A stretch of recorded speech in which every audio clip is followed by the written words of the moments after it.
Eventually, I did buy after the trucking business that we owned, during a time when I was working with my brother in the manufacturing business. I did buy with my sisters a house, and that was a big mistake. But eventually, I partnered up with my brother-in-law, and we redeveloped the property. We built 4 condominiums, and I'll get into that further down the road. But that also had an impact on my ability to get myself educated sooner than I did over the long term.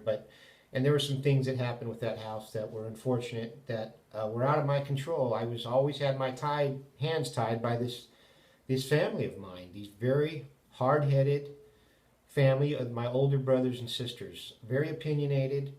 There's only one of them that's educated, and she's very, very hard. Even though she's educated, she still is governed her mind by emotion rather than reason. Sometimes because she has an education, she is the most reasonable of all of them. But they treated their younger brothers as second-class citizens all their life, even though this younger brother has more talent than all of them combined.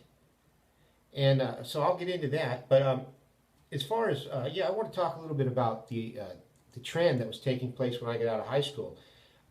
There was it was a new inclusive social environment. Affirmative action was at a pitch, and I've talked about my long-term view that actually probably was a good thing, but unfortunately for me, it had a very negative effect on me. I became a persecuted, sacrificial lamb of the establishment, and I was persecuted by everyone, by especially the white establishment, because I represented everything that they feared, because I kind of foiled their duplicity, that white guys, blonde, blue-eyed white guys, can't sing, they can't dance, they have no athletic ability, they're not creative.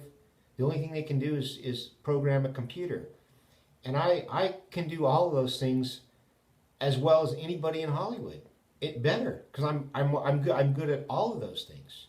So I was a danger to the social engineering program that started about 25 years ago. So I became the persecuted, sacrificial lamb. And I can tell you about story after story after story of persecution from all directions, especially from white, what I call substandard, non-supermodel type girls.